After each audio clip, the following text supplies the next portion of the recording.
The Charlotte Ledger Podcast is a member of the Queen City Podcast Network. Hey, it's Tony Messia with the Charlotte Ledger, and you're listening to the Charlotte Ledger Podcast. You can find out more about the Charlotte Ledger by going to thecharlotteledger.com.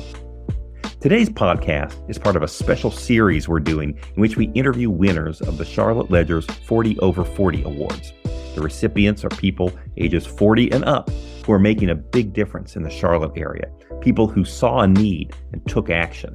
You can find out more at ledger40over40.com. The host of today's podcast is Steve Dunn. In his day job, he's a mediator who offers dispute resolution services through the Charlotte office of Mayo Mediation and Arbitration. Enjoy. Hello, I'm Steve Dunn. Today I'm joined by Mike Boykin, CEO of Bespoke Sports and Entertainment. Welcome, Mike. Good morning, Steve. How are you? I'm great. I spent some time trying to figure out what a sports and entertainment company does, and I poked around and I wasn't sure how to formulate this question for you, but I think that the best way to clarify this for our listeners is to let them know that you are the guy responsible for the dumping of Duke mayonnaise on football coaches' heads. Is that right? Well, I'm part of a team. Let's put it that way. In a nutshell, our agency helps brands, organizations, companies utilize sports to meet business goals. It could be consumer-facing. It could be B2B. It could be employee recruitment, retention. It could be a lot of different things. The one example you mentioned, the Duke's Mayo Bowl and the Duke's Mayo Classic, we actually get to work with the Charlotte Sports Foundation, which is right across the block here from you guys, and it is a fun event. The Duke's brand allows us to have fun, and we are able to do fun and do things to help the community, whether it's the food bank, giving a $10,000 donation to Coach Beamer at South Carolina or Coach Loxley at Maryland when we dump mayonnaise on them. But it's in good faith, but it's also to meet business objectives. Well, I think it serves to illustrate sort of what you do, which is there's a lot to it, but perhaps the most visible types of things that you do is like if I'm going to a sports event as a spectator, I may encounter an experience along the way, whether it's outside on the grounds or if I'm an invited guest, I may attend an event. I rarely get invited to VIP events, but maybe someday there may be events for VIPs, and your folks are involved in creating those experiences and putting them on. Is that right?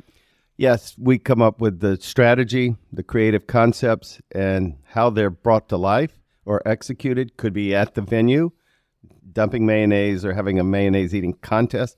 It could be at retail. You go into the store, you register for a special experience. Could be online, could be social. Anywhere that you go and you interact with sports and the potential for a brand to make that experience better, that's where we go. Now, you may be tired of talking about Duke's mayonnaise, and I apologize for that. But for one thing, you can always tell them that the work that you did on behalf of their brand is now rippling out even through the Charlotte Ledger podcast. So there's extra value being delivered there. But I do think that is the mayonnaise getting dumped on the coaches' heads is something that a lot of people saw and a lot of people talked about. It truly went viral, not just around the country, but around the world. And it occurs to me that coming up with that concept and executing on that concept is a way of talking our listeners through what you do, right? So in that situation, you're working with Duke. Duke's mayonnaise is your client, right? Correct. And this is a very unique relationship. One thing, every brand has different objectives, but also the roster of stakeholders is different. Internal, external. Here you have the Charlotte Sports Foundation, Luke Wire, another local agency. You have the Duke's brand and different departments within Duke's. You have ESPN and ESPN events, and that includes production, on-air, advertising, branded integration in the broadcast. So there's a lot of potential buttons to push to get that all to come together. It's kind of like an orchestra. All the instruments play together. That's when beautiful things happen. And in this situation, there's great collaboration. We get to work with many great brands, but this one has tremendous collaboration. Nobody's worried about who's getting credit. We want to elevate the brand. We want these virtual experiences. So a lot of times it's how people collaborate. And I tell people a great idea gets better as it goes around the room with the different perspectives that each of these different stakeholders has. Well, I love the perspective about teamwork that you bring to the work and the analogy of an orchestra. It strikes me that the work that you do involves a lot of creativity, a lot of generating of ideas, but that there's also execution involved. You got to implement the thing in a situation in which there's a lot of moving parts. In a high pressure situation, in which you got deadlines and you've got a day on which an event is occurring or an experience is got to happen. How do you do that, balancing between the creative and the implementation of your creative ideas? Great question. Sometimes I don't know, so I'll just be honest with you. Well, you've been doing it a while. And it really, again, depends on the client and the event, and whether it is a live event or recording. Is it a content play? Is it a data collection play? All of those things require different plans, but our team is great at making plans, and they try to make them as detailed as possible, because just like anything in life, you get on the ground, something goes wrong. So the more you have pre-planned, the more you have gone over it and practiced it and communicated it, the better prepared you are to handle when something pops up. One of the things that your company, one of the ways that it defines itself is as being a smaller agency, one that is populated by folks who've got experience working with larger agencies, but is itself a smaller agency. And what does that mean to you, and how does it inform your work? Well, I'm going to tell you a story. Greg Bush, who's my partner, when we left a big holding company agency, we had a good run with GMR for like 15, 16 years. And when we started, we had one sports client, Miller Brewing Company. And then over time, we had 80 plus clients around the globe. Go to the Olympics and we'd have 10 clients, the World Cup, the Super Bowl. We became so big that we were kind of detached from actually sitting down with the clients, with the CMO, and understanding their business, understanding their competitor. So when we lost a couple accounts in our last year there, we did an autopsy and we couldn't believe we lost. We were like, we had great ideas. We had great chemistry. How did we lose? And we had clients that, thankfully told us the truth and said, you know what, I didn't want to be client number 47. And that was an aha moment. That's when we said, you know what, there is a niche, a need for emerging brands to have senior people who have great experience, but who will walk with them. I like this word, covenant. I had a CMO tell me, all agencies are like, don't be like this. Have a covenant with the leadership. And that is a deep level of trust and commitment on both sides to truly understand their business. And that allows us to come up with more customized solutions. And I think one of the big changes in the industry is how data is used for that.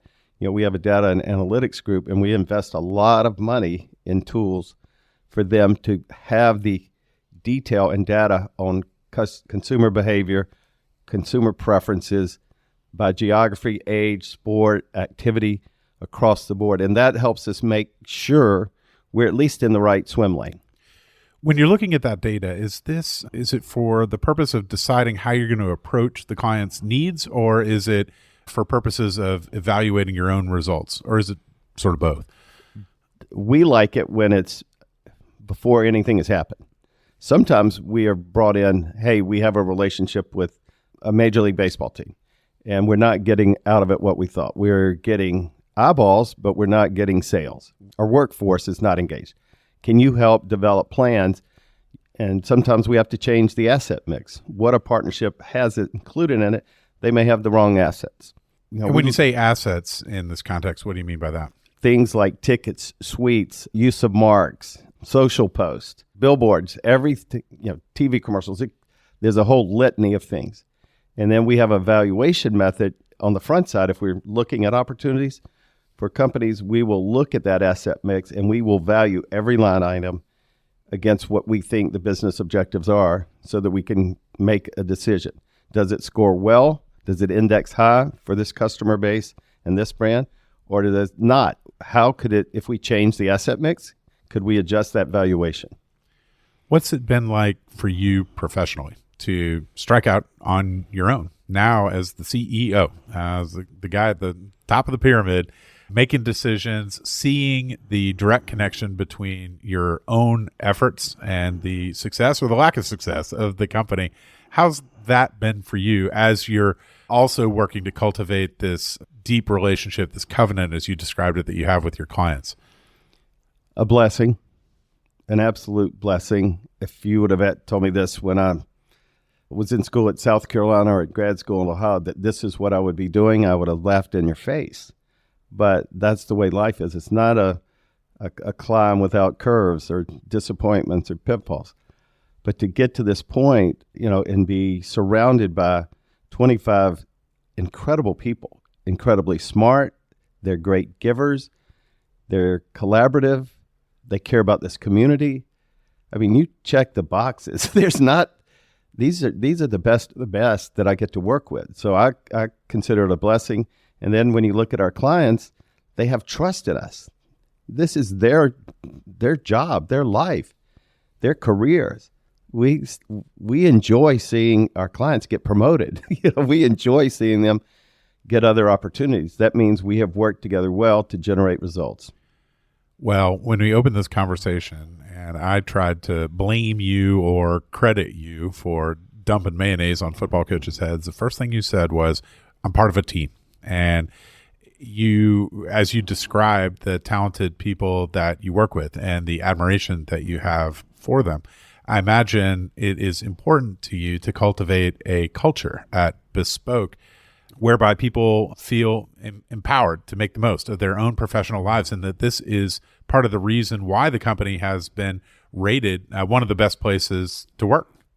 It is a passion. It is in my heart. I tell people sometimes when you work for a company or a leader, you learn what to do, and sometimes you learn what not to do. And things that I saw maybe that affected me in a negative way or affected my colleagues, I would say, I will never do that. And then I try to listen. And I've been fortunate to be in executive leadership where culture is a key topic. And it's really about the character of the organization. What are the things that are fundamentally true? You can have micro cultures, accounting and finance can operate this way and the rest of the organization like that. We have certain basic fundamentals that we strive for. Everybody there comes with a work ethic. Everybody there comes with some humility, because we all schlep boxes or clean up storage or pick up people at the airport at crazy hours. There's some really non-glamorous parts of this, but everybody does it with a smile. And if you're not there and you can't do it, or your sister's in town and you want to go to the movie with her, somebody's there for you to hand the ball to. And if you don't pick up the ball, it'll stick out, but then that makes you even closer to them. Well, it sounds like this concept of collective responsibility and accountability is a big part of the culture that you're trying to develop over there. And it sounds like you've had some experiences over the years that maybe we're a little bit different from that, a different leadership style, and one that you learned from in terms of things not to do. And probably without naming any names, unless myself you really want included. To. Well, okay, sure. No. I'm curious about that, Leo. I'm always interested in stories of setback, failures, mistakes. And I'm curious what specifically you've learned from either because you did it or someone did it to you. We don't have that much time. I mean, there are. You got a big one? Multiple big ones that cost multiple $1 million. And, some of the things I've learned is due diligence. Really do due diligence if you're going to be business partners. Don't rush into things, which I was probably quick to trust and didn't believe in the process of due diligence. Now, what you mean there is, I'm guessing, right? And you may or may not want to get into all the details of it. I'm glad to share. Well, I mean, I'd like to know sort of some of the specifics. Like, is this a situation where you were confronted by an opportunity where your judgment was clouded by what appeared to be a really lucrative opportunity, but looking back, you should have dug under the rocks a little bit more? Well, we'll call this mistake number 2. Entered into a business and didn't truly understand the details of an operating agreement. And you have a number of partners. Right. And you think that you have a certain control and can guide. But if you look at the small details, the operating agreement says this. And if somebody has 51%, that means you really don't have a voice. And so that's just one. But No, that's absolutely right. You know, as a former lawyer myself, I encountered situations all the time where you go into a deal thinking that you know how things are, but you can't always just take it for granted that the dynamics are never going to change. They sometimes do. Well, a different legal note. It's funny that we're hitting on some legal notes because you may be in the right. And there was a situation where I was part of an LLC, and it was clear that my partner and I had made the right decision, and we were honoring the agreement. And a very influential attorney here in Charlotte pulled me to the side and said, Mike, I got good news and bad news. The good news is you're right. The bad news is he will litigate you into the poorhouse. And litigation is the sport of kings. I'd never heard that, but oh my God, was he right? And so those are lessons. If you run a business, you know, everybody gets knocked down. And I think you just got to get up. I tell people I've been knocked down at least 10 times, but I'm up the 11th time. Well, I think having setbacks like that is a huge part of the process of being in business for any period of time. And I think if you have the right attitude about it, I had a client and a friend once who got sued, and I was commiserating with him and saying, I'm sorry this happened to you. And he said, hey, this is great. You know, he was an immigrant, and he said, you're no one in America until you get sued. And so there is an aspect of success that where as you sort of climb the ladder, you're confronted with different kinds of challenges. And sometimes the types of challenges that you're confronted with are part and parcel of and a sign of your growth. Absolutely. You're making me think as we get ready for Daytona next week, the Daytona 500. Years ago, after one of these so-called experiences, I remember going in the garage and feeling sheepish and embarrassed at what had happened to me the previous year. I felt like, oh my God, what a failure I am. What a dummy I am. One of the drivers came up and put his arm around me, and he kind of knew what was going on. And he said, well, you just lost your rookie stripe. You don't get yellow tape anymore. And I thought that was a great way to put it. Like you are going to have some nicks and cuts and bumps and bruises along the way. Learn from them. I try to pass that on to our team is I am excited for you to make a mistake. But, you know, if you have good reasoning, you've done your homework, you've gotten your rationale, and you think you're doing the right thing. If you don't care or you didn't do your homework, then that's a problem. And then repeating the problem or repeating the mistake is a real problem. But if you really genuinely care and you have thought it out, that's fine. You're still going to make mistakes. Well, one of the things that you've done, in addition to being the CEO of Bespoke Sports and Entertainment, you also have started a networking group, Charlotte Sports and Business. What is that group? Well, again, I'm not going to take all the credit. I don't like to give John Show credit for much, but he is my partner in crime on this, along with numerous teammates back in the day at GMR and now certainly at Bespoke, and then other people in the sports and entertainment community. About 8 times a year, we have a breakfast, and about 3 or 4 times a year, a happy hour, where we invite anybody in the industry. You could be someone who's relocated here, you're getting out of college, you've lost your job, you're looking for a change, or you just want to learn and meet people. And that's the only thing we say when we have these events. And shout out to Winston Kelly and the great people at the NASCAR Hall of Fame. They allow us to have this event there. And then every speaker we have, and we've had some big ones from every walk of industry, they do it for free. So there's no commercial benefit. They just come in. It's people helping people. And the power of networking, I can't emphasize that enough. The one thing that we try to communicate that it's not transactional. If you show up there and all you want me to do is help you get a job, I'll pick up on that pretty quick. And I may do it once, but if you are open to being, a two-way street and you help others in attendance there with anything, it could be listening to their preparation, their elevator speech, working with them on their resume.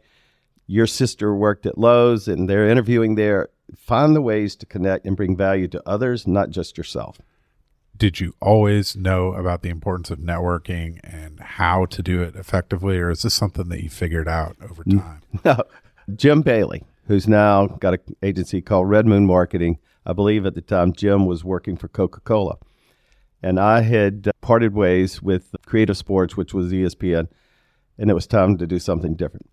On a Friday afternoon, I went in to see Jim, and back in those days, people had Rolodexes, which were contact cards. Jim sat there for an hour and a half, and maybe there were 20 different names that I should reach out to, and there was context. He would say, and mention this to them, or they like this, or they need this. And that just kind of hit me. If I ever am in a position to help others do what Jim did for me, then I'm going to do it times 10, because I know how important. And this is a word of wisdom to those out there who are looking. If you're looking for jobs in the service industry online, good luck and God bless, because you don't know if your resume will ever be seen. There's, a small agency like ours, if we post a job opening, we'll get hundreds of resumes. Do you think I look at all 100? Heck no. If we get 5 or 6 really good ones, that's when the hunting stops. We'll interview, and if it doesn't work out, we'll go 5 or 6 more. But if your last name starts with Z, good luck. Oh, well, but the one that you will look at is the one that your colleague has highlighted for you at the networking event. Someone says, "Hey, I got a call from an interesting kid who's looking for something." Right? It's that personal one-to-one connection that gets things done. I get those quite frequently, and most often is, would you just do an informational interview? Because they really haven't been through the experience. They don't know how a hard butt like you is going to put them through the grinder in a playful way. But I tell them, this is reality. You need to prepare. And preparation's not Googling for 20 minutes. And so we have these little conversations. But I'll also put it back on the person who's calling me. If they're calling and say, hey, candidate A, B, or C here is really good and you should think about hiring them, I said, so I can come out and kick your butt if they stink. If you're putting your name on the line. That's right. Yeah. I'm going to come out. I'm holding you accountable. Yeah, this is on you. Yeah. And whoa, wait. Yeah, now hold on a minute. I don't really know him that well, right? Yeah. So I get some of that. Well, it's a good way. Oh, that's a great way to filter through, right? I'm curious. You mentioned your interviewing process, and it sounds like it's pretty rigorous. What are you trying to find out about someone who's coming to you for a job during the interview? Well, again, we have a great team. So the way we're structured now, most of them, other members of the team, will vet. They will get to a final 2 or 3 or 4. But most recently, we just made a senior hire in which I probably talked to 20 plus people. Greg and I, we had an idea of what we needed, what we thought could help take us to the next level. And so that was a several month process, many hours of conversations and talking to other people in the industry about certain people.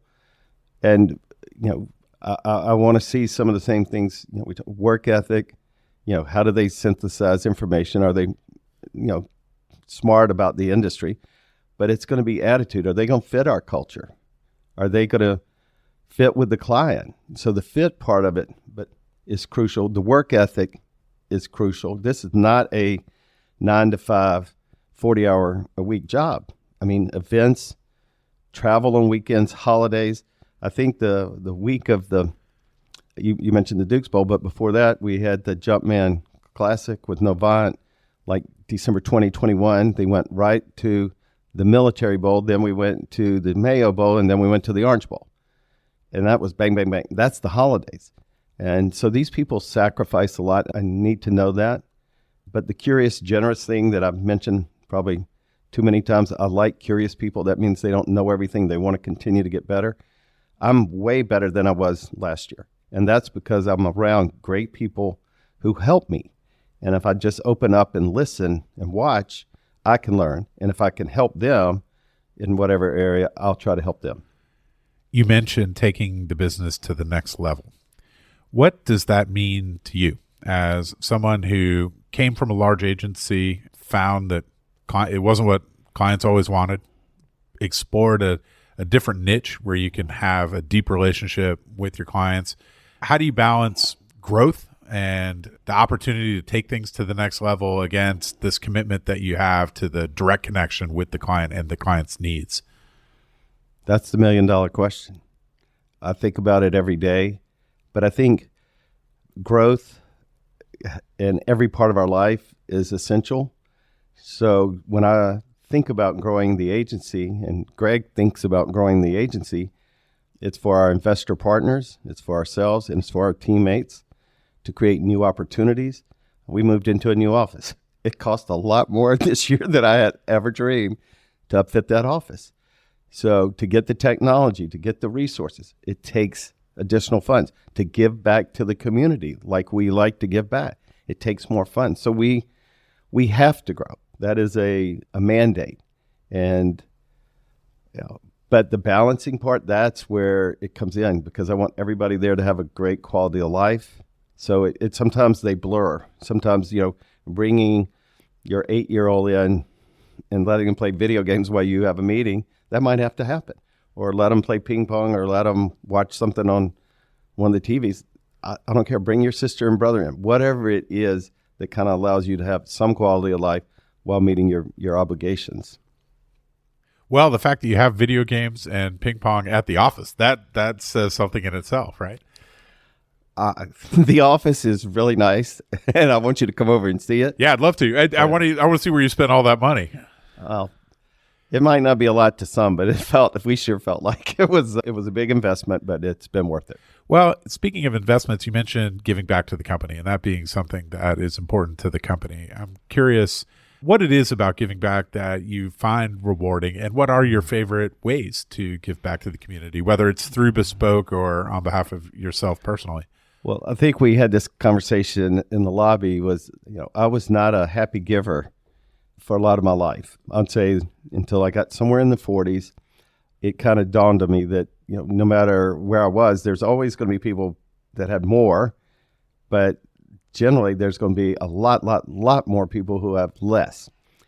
You mentioned discovering within yourself the capacity to be a happy giver, something that probably occurred in your 40s. We're here because you were awarded the 40 over 40 award by the Charlotte Ledger. I wonder what else in your life, whether it's related to this or whether it's entirely different, has come to you in this stage of your life that's different and that you reflect on and that informs the guidance that you provide to the folks that you work with and to your friends and family.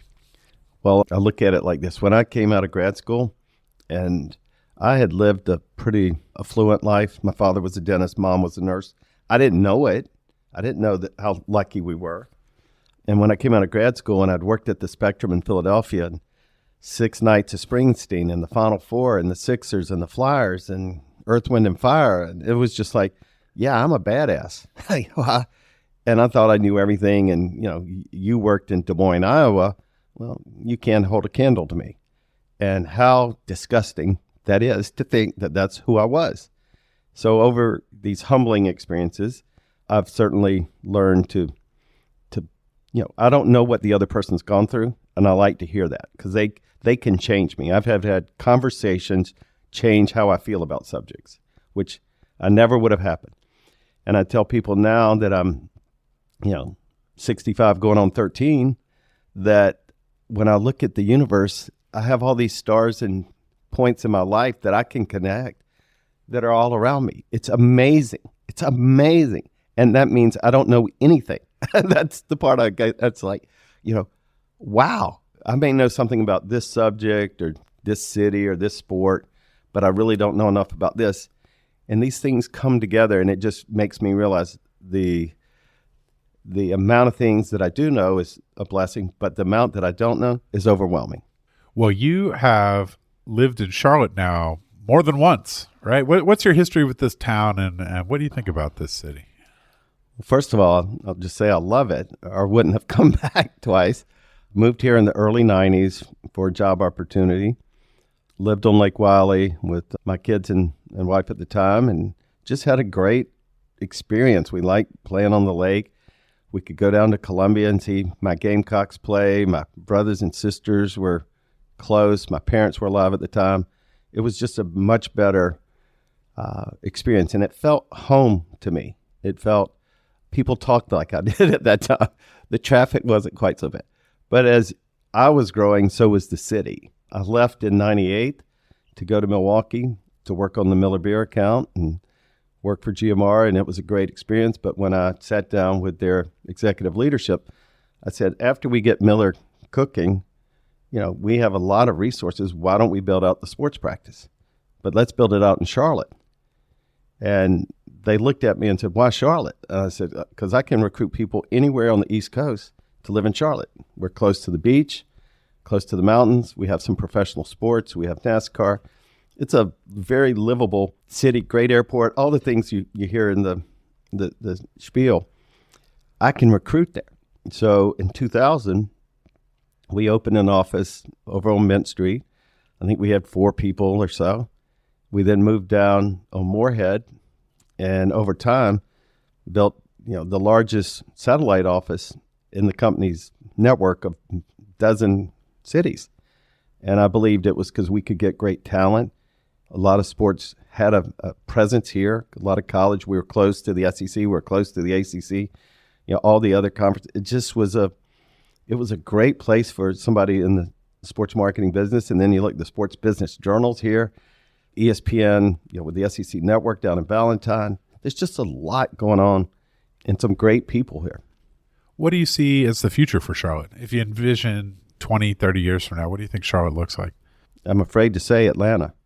I say all the time that Charlotte is like Atlanta 30 years ago.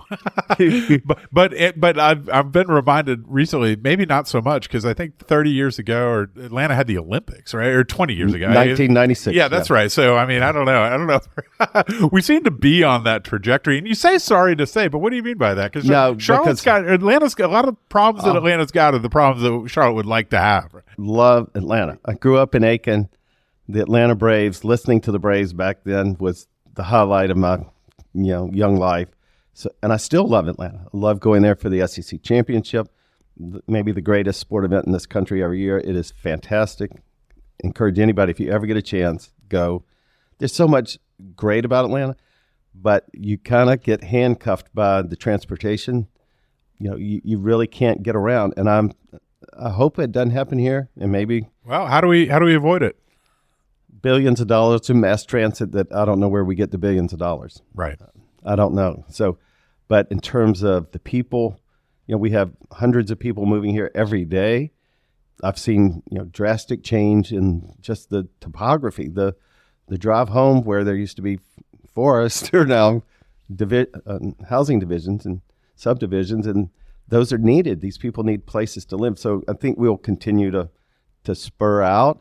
I mean, there's just so much good here, and I hope and pray for our leadership that I only meet about 95% really nice, good people, that we don't lose that civility and that we care about each other. Well, that's a vision for the future. Mike Boykin, thank you so much for being with us today on the Charlotte Ledger podcast. Thank you. That's it for today. The Charlotte Ledger podcast is produced by Lindsey Banks. You can find out more about the Charlotte Ledger at thecharlotteledger.com. And you can find out more about our 40 over 40 awards at ledger40over40.com. QueenCityPodcastNetwork.com.